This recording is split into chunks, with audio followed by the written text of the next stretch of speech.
Hello there. I'm Karim Zachary and you're watching All 24 News, world news program coming to you live from the capital Algiers. Here are today's headlines.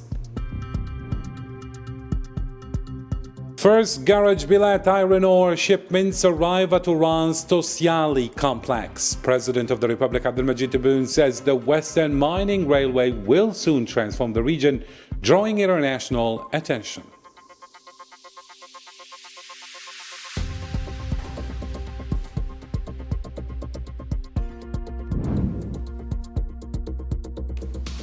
Also in our news, in Morocco, farmers complain of no compensation for flood losses, and the labor union calls for the government's removal, accusing it of harming workers.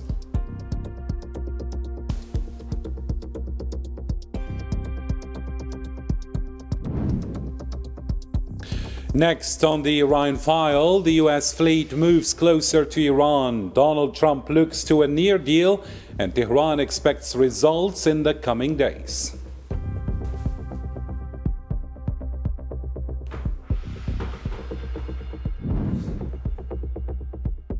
And later on, Kiev accuses Russia of violating the energy truce and targeting infrastructure, while Moscow says key settlement issues remain unresolved, rejecting NATO troop deployment. The details shortly.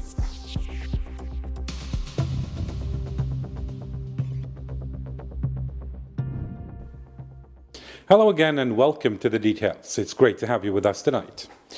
First up in our news, on Monday, Algerian Prime Minister Saifi Gharieb oversaw the arrival of the first iron ore shipments from the Garage Billet mine to the Tosiali iron and steel complex in Iran. On site, he observed the unloading of the first mining train, officially launching the Garage Billet Bashar Oran rail line, and reviewed technical and logistical preparations to ensure the operation meets safety and quality standards.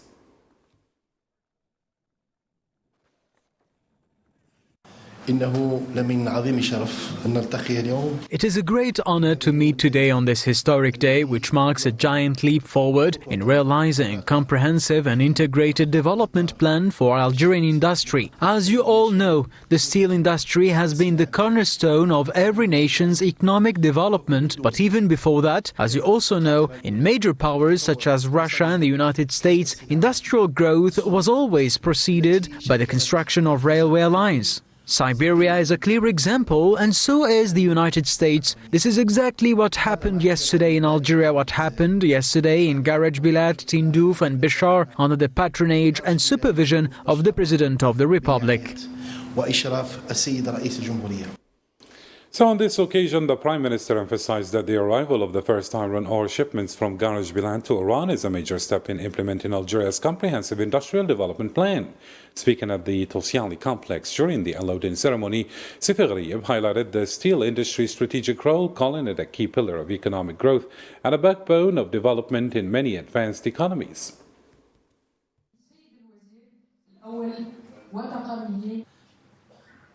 سيبيريا أكبر مثال أمريكا.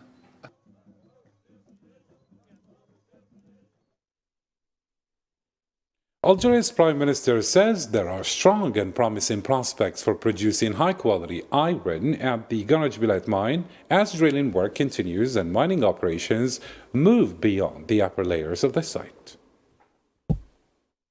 هذه خطوة جبارة وهذه خطوة عملاقة. This is a monumental and historic step, and I urge you to remember what I'm saying. The results we will achieve in the quality of the iron extracted here and used in Adawis and Hajjar will be remarkable. There are also other experiments and applications that can already be implemented as we move forward, because this project is a complete formula. We therefore congratulate the Algerian people on this achievement, and we congratulate all the men who contributed to making it a reality. I conclude by saying that Algeria is a land of miracles. Meanwhile, Tosiali, Algeria's vice president and board member, described the Western Mining Rail Line as a remarkable achievement completed in record time. Today marks the beginning of a long journey in Algeria. With the arrival of the first shipment of iron ore from Garage Bilat at Tosyali as an Algerian-Turkish company, we sincerely commend the efforts of the Algerian state in completing this remarkable railway line in record time, a project that reflects the determination and strength of the nation. And earlier on Sunday, the President of the Republic, Abdelmajid Tebboune, said the launch of the Western Mining Railway connecting Garage Bilat, Tindouf and Béchar will transform the region and support Algeria's national economic strategy. Speaking at the inauguration, he described the railway as the first phase of a wider, structured plan aimed at reshaping the Deep South and unlocking the country's rich natural resources in line with national development priorities. وحضورنا اليوم لتدشين خط السكة الحديدية المنجمي الغربي كمرحلة أولى، وأؤكد أنها مرحلة أولى من مراحل مشروع وطني مهيكل سيغير إن شاء الله على المدى القريب وجه المنطقة هنا في هذه الامتداد العزيز من جنوبنا الكبير، ويساهم في تكريس أهداف توجهاتنا الاقتصادية الوطنية نحو استغلال ثرواتنا المتعددة في جارج بيلات، بالإضافة إلى إطلاق منجم الزنك والرصاص بوادي أميزور في بجاية، ومشروع السكة الحديدية المنجمي ببلاد الحدبة والرصيف المنجمي لعنابة في إطار توسعته. The Algerian president said that the Garage Bilat Tindouf Béchar mining railway represents a key step in achieving a strategic and historic national project.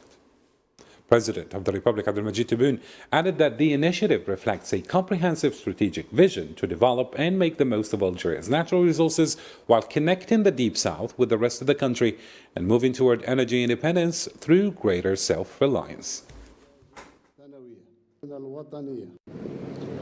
نشهد اليوم لحظة انتصار تاريخي على طريق التحدي التنموي الذي خضناه بثقة وقناعة هنا في عمق صحرائنا الغالية والخالدة.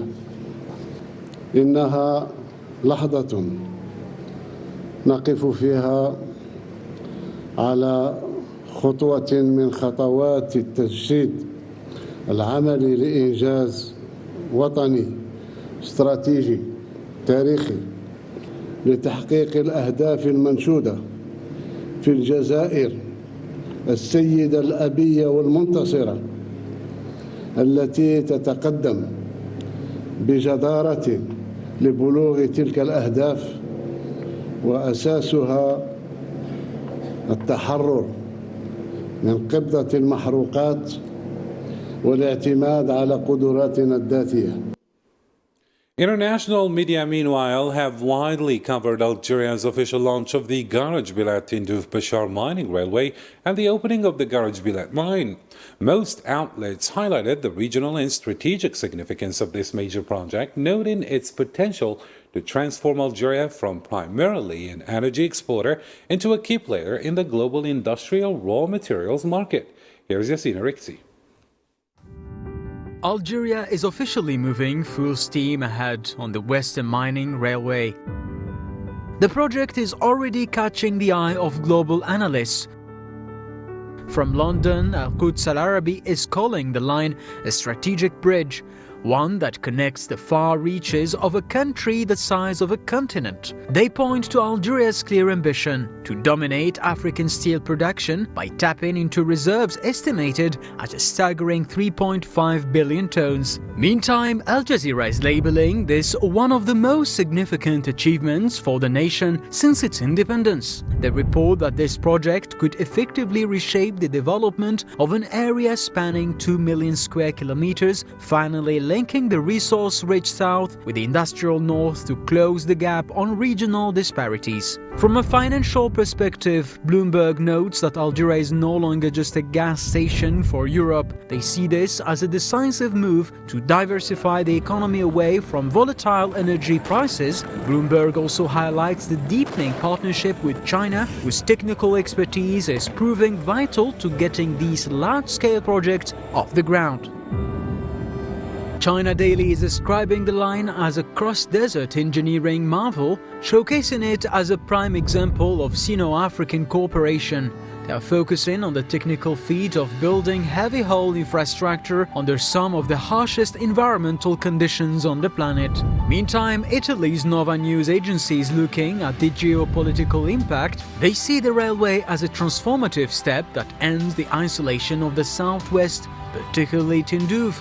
As construction pushes forward, the Western Mining Railway is being viewed as much more than just a set of tracks. It's a multi-billion-dollar investment that's set to redefine Algeria's economic future and its standing in the global resource market.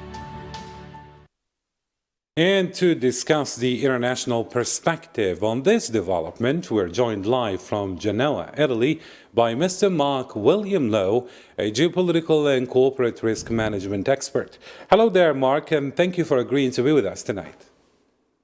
Good evening. Absolutely my pleasure. Thank you for inviting me. Thank you indeed. My first question goes like this, Mr. Mark. From an international standpoint, how significant is this project for Algeria's economic positioning?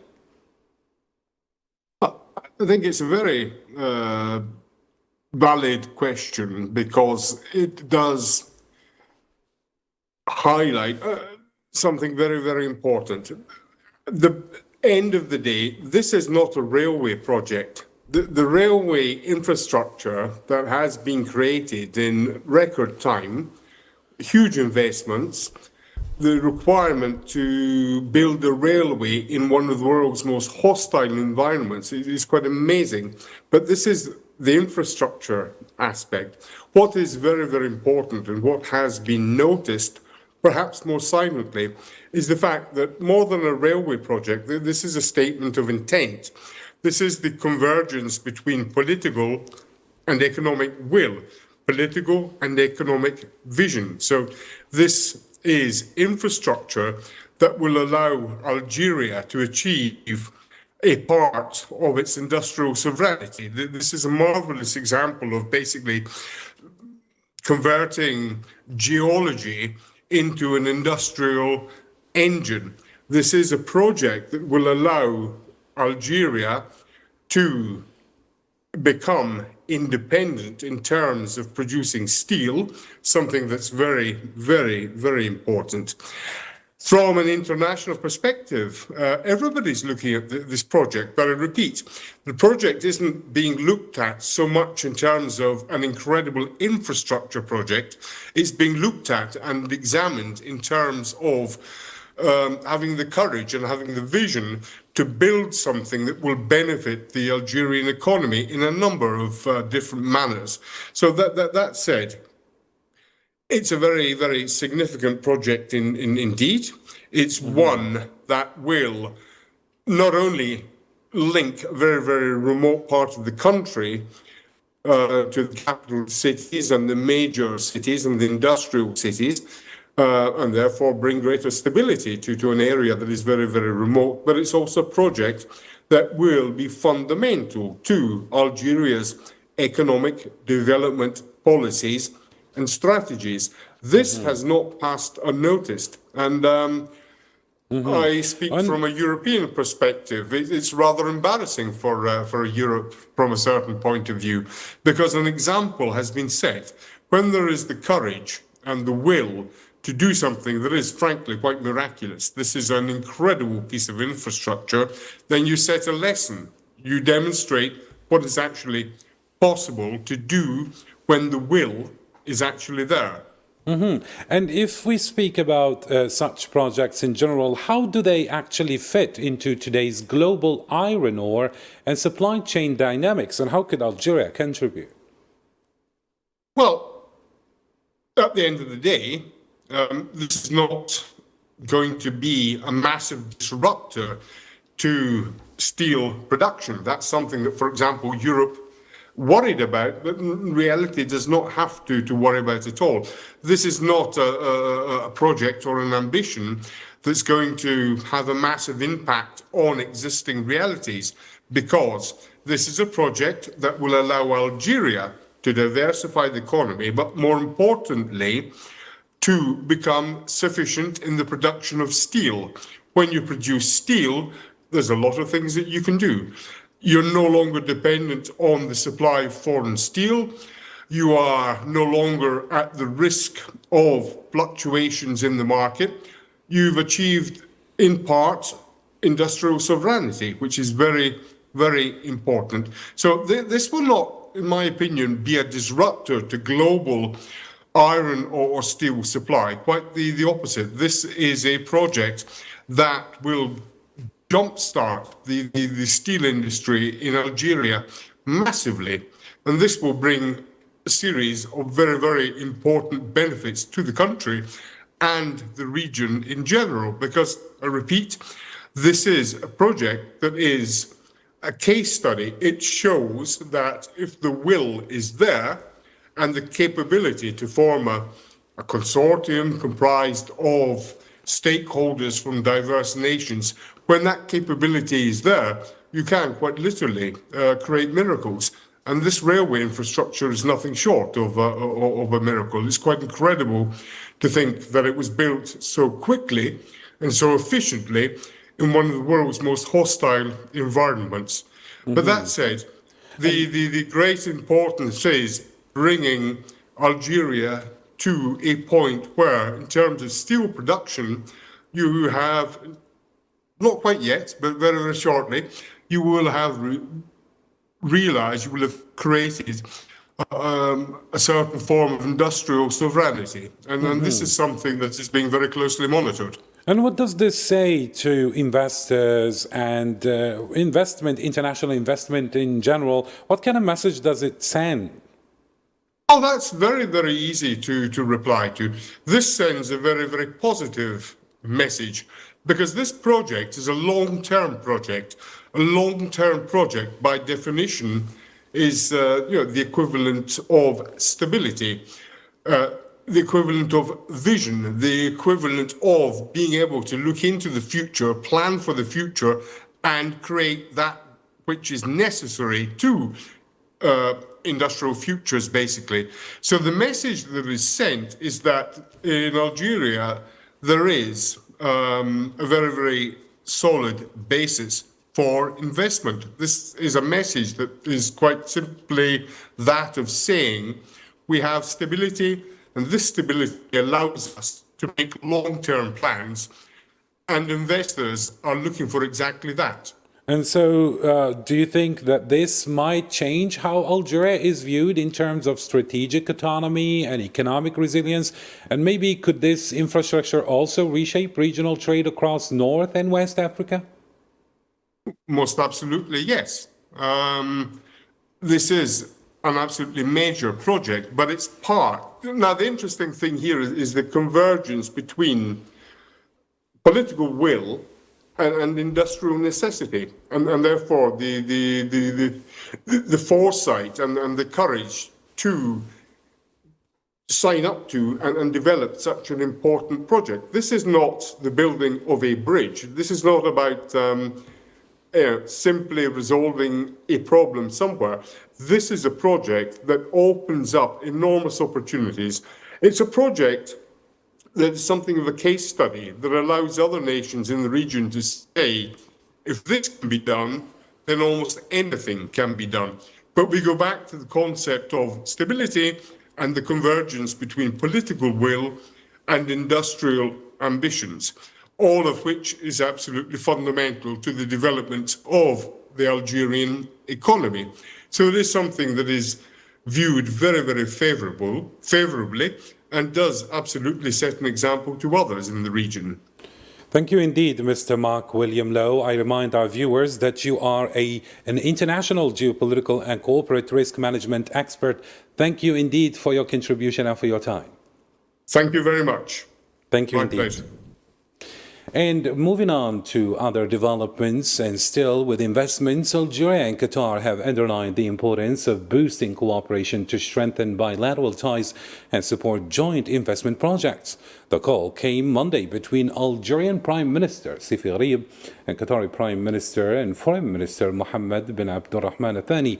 Both sides reaffirmed their commitment to expanding and diversifying economic and other areas of cooperation, praising the strong and strategic relationship between the two countries and their peoples.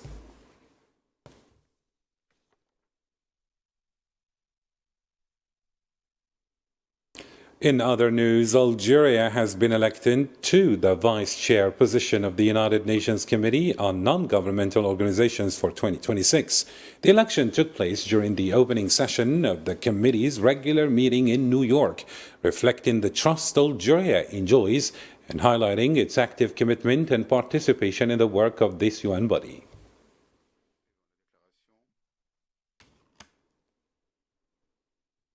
Moving on to other regional news, farmers in the Sibouayi area of Nior, southern Morocco, have expressed strong frustration over what they say is neglect and the lack of even minimal compensation for crops lost during recent floods.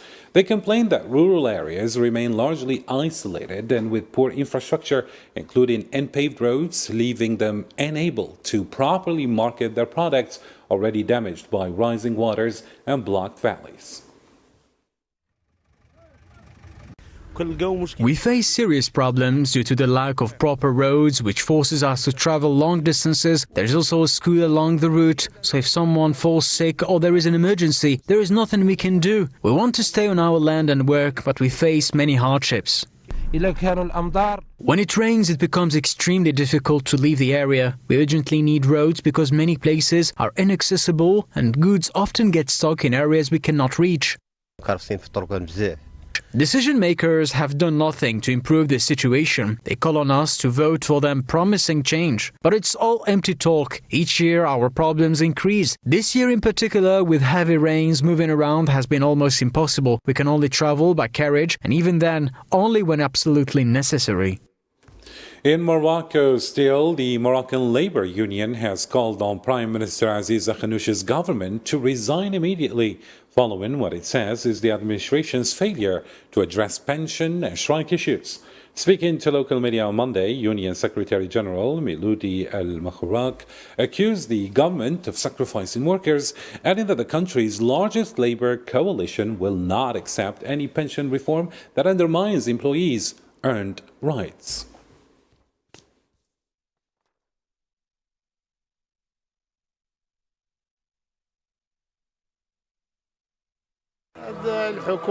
The government had adopted policies described as hostile toward the labor and trade union movements, particularly through the controversial law related to strikes. This law was considered a setback to the principle of retirement and disregard for the proposals submitted by social partners, which negatively affected workers' rights and achievements. Therefore, it has become necessary to strengthen the role of various actors in defending workers' rights and ensuring their professional dignity.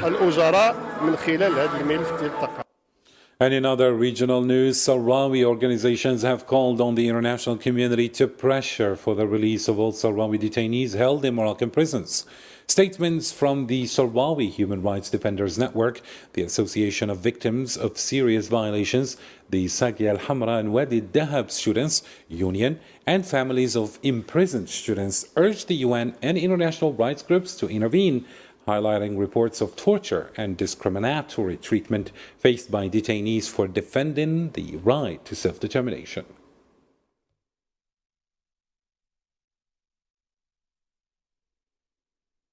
A United Nations mission in Libya has found that 58% of the population opposes the continuation of the country's transitional phase. A Monday survey by the mission also showed that 86% support holding elections, with 60% stressing the need for prior agreement among all parties to accept the results. On the economic front, 66% called for a unified and transparent national budget, while 71% expressed serious concern over corruption and the misuse of public funds.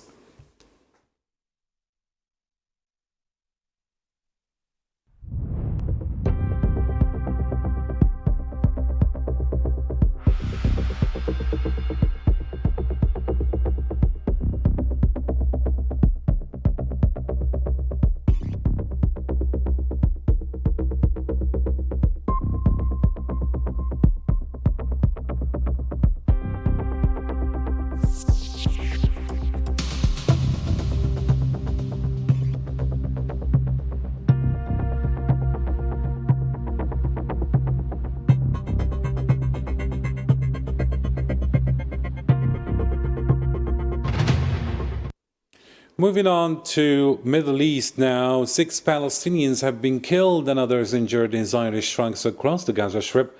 According to the Palestinian news agency, 2 people were killed in an airstrike on a funeral gathering in the Nusayrat refugee camp in central Gaza.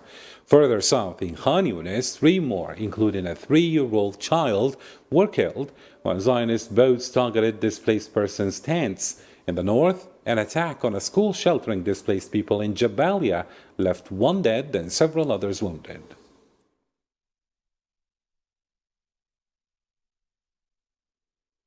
Meanwhile, Palestinian television reports that the Rafah crossing has officially reopened on Monday for pedestrian traffic, with around 150 patients and their companions expected to leave Gaza for treatment abroad. Reuters, citing official sources, said a European mission team arrived to supervise the process but encountered strict Zionist restrictions on Palestinians returning to the Strip or those needing evacuation.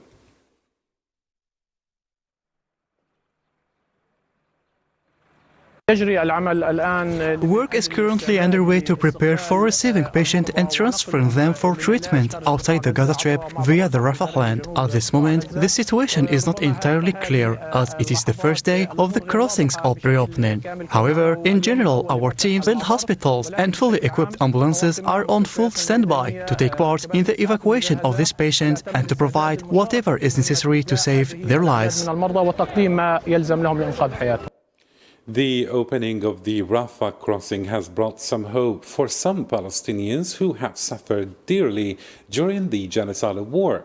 Let's get more details in this report by Karim Musfawi. The partial reopening of the Rafah border crossing has offered somewhat a little hope and relief to the Palestinians of the Strip. For many, it means reunion after months of separation and desperation because of the Zionist genocide in Gaza. Such is the case for Fatin, a Palestinian mother excited to finally return to reunite with her 3 children in her land. She left the devastated enclave in April 2024, expecting to be away for 6 or 8 weeks, while her mother-in-law received medical treatment. However, the closure of the Rafah crossing left her stranded in Egypt. When they announced and confirmed the reopening of the crossing, it was an indescribable feeling. The feeling of finally being able to go home, to reunite with your children and your family, to return to your country where you lived and grew up. I am ready to enter Gaza, to be searched and to suffer not for 1 day, but for an entire week.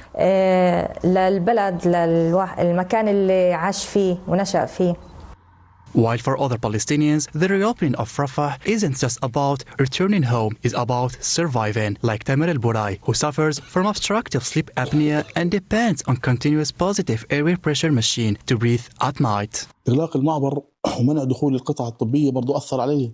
The closure of the borders and the ban on entry of medical equipment have really affected me. I have to change this tube every 6 months and this mask as well. I'm even using a smaller size than the one I actually need. For us patients, this crossing is vital. It represents a chance to survive. This border crossing has been closed since the Zionist entity took hold of it in May 2024, with the exception of a limited reopening in early 2025. As it opens once again, even though partially, it exposes the stark reality Palestinians are facing: families separated, patients cut off from essential medical care, and the daily struggle to survive under ongoing restrictions. Elsewhere in the Middle East, Syrian security forces entered the city of Hasaka in northeastern Syria Monday, following an agreement with the so-called SDF to integrate the autonomous administration's institutions under the state framework. The Syrian news agency Sana reported that a convoy of armored vehicles and 4x4s entered the city after passing through Kurdish security checkpoints as local residents gathered in the streets waving Syrian flags.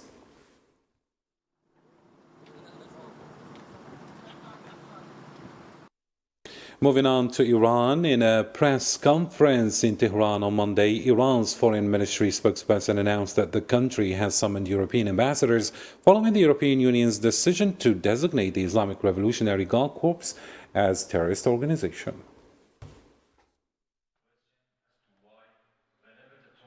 Over yesterday and today, ambassadors of all European Union countries that have embassies in Tehran have been summoned to the Foreign Ministry, and the Islamic Republic of Iran's protest has been delivered to them in writing. But as I say this in a minimal measure, and further steps may follow.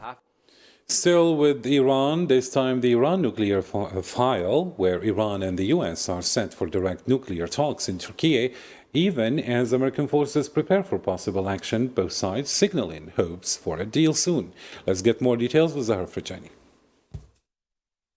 Signs of diplomacy are emerging between Iran and the United States despite rising tensions. Iranian media says Tehran has ordered the start of direct talks with Washington over its nuclear program, even as the US keeps the military option on the table. Iran's Fars news agency reports that President Masoud Pezeshkian has instructed officials to move towards negotiations with no date set. Tasnim adds that talks could take place within days, possibly in Turkey, between Foreign Minister Abbas Araghchi and U.S. envoy Steve Witkoff. Meanwhile, U.S. President Donald Trump says an American naval fleet headed toward Iran is just days away from full readiness, though he insists he still hopes for a deal. Why wouldn't he say that? Of course he can say that, but we have the biggest, most powerful ships in the world over there, very close, a couple of days, and hopefully we'll make a deal. If we don't make a deal, then we'll find out whether or not he was right.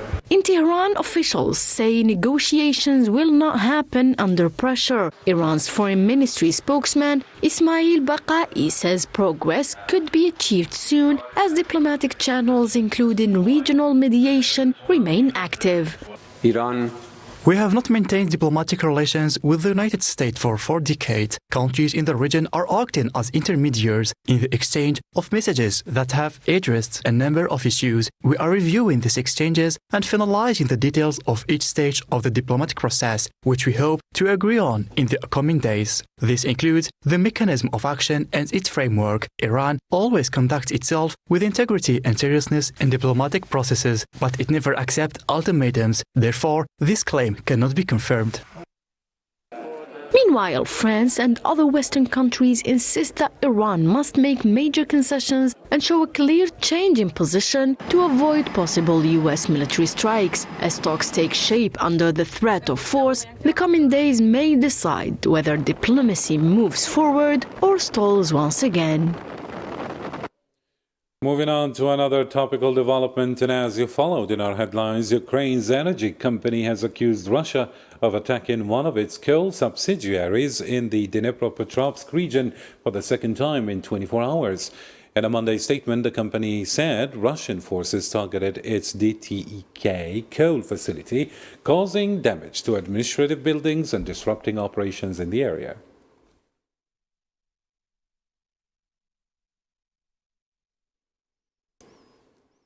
Meanwhile, the Russian presidency says negotiations with Ukraine remain stalled on the most complex issues. The Kremlin spokesperson Dmitry Peskov told reporters on Monday that while Moscow and Kiev are found or have found common ground on several points, reaching a broader settlement is still proving difficult on the more complicated aspects of the talks.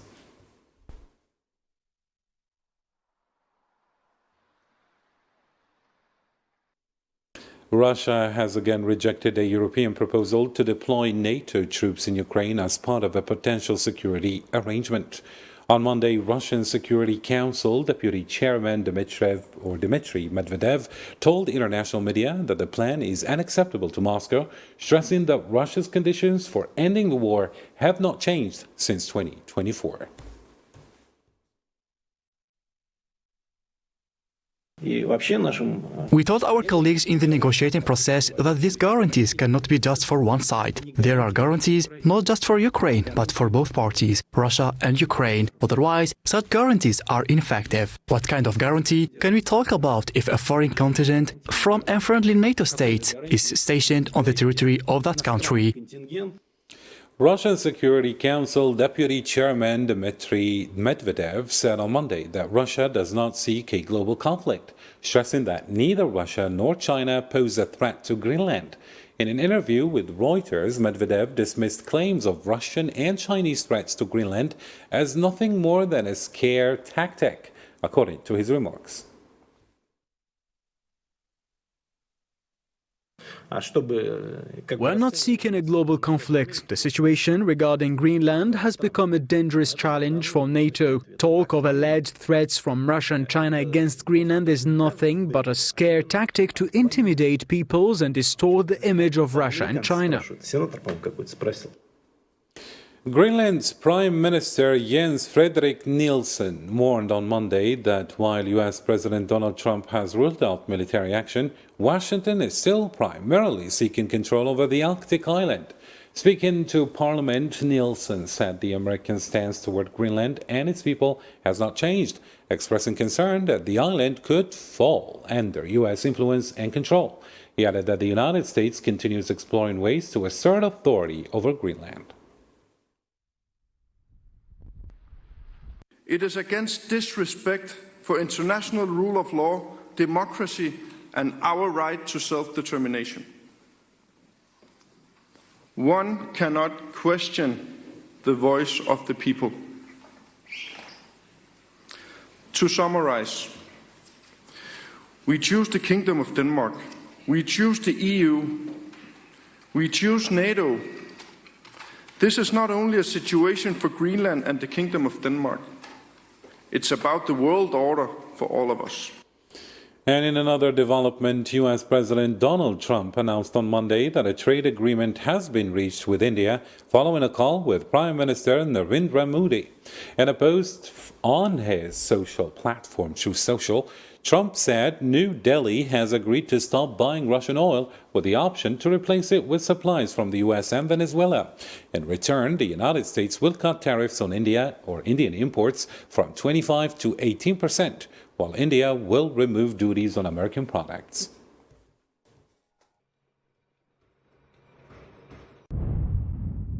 It was an honor to speak with Prime Minister Modi of India this morning. He agreed to stop buying Russian oil and to buy much more from the United States and potentially Venezuela. This will help end the war in Ukraine, which is taking place right now, out of friendship and respect for Prime Minister Modi. And per his request, effective immediately, we agreed to a trade deal between the United States and India, whereby the United States will charge a reduced reciprocal tariff, lowering it from 25% to 18%. They will likewise move forward to reduce their tariffs and non-tariff barriers against the United States to zero. And finally, it's time to catch up on other news stories making headlines in the News in Brief with Salman Assad.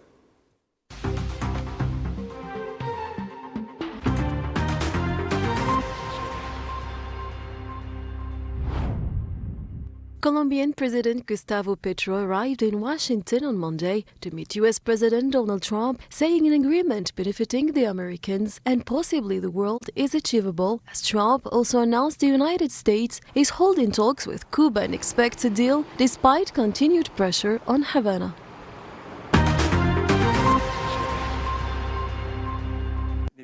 The French government, led by Prime Minister Sébastien Lecornu, is facing two no-confidence votes after pushing the budget through National Assembly without a final vote. Lawmakers are expected to debate the motions later today, though French sources say the government is unlikely to fall due to backing from the Socialist Party.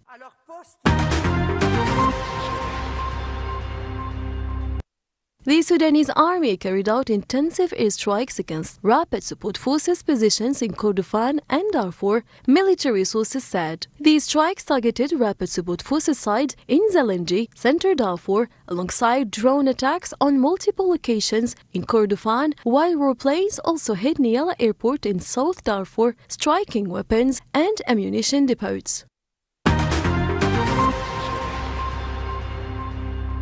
Laura Fernandez, the right-wing candidate of the ruling Sovereign People's Party, has won the presidential election in Costa Rica, according to preliminary results. The Supreme Electoral Tribunal said Fernandez secured about 49% of the vote after more than 80% of ballots were counted, ahead of her rival Alvaro Ramos of the National Liberation Party, who received 39%.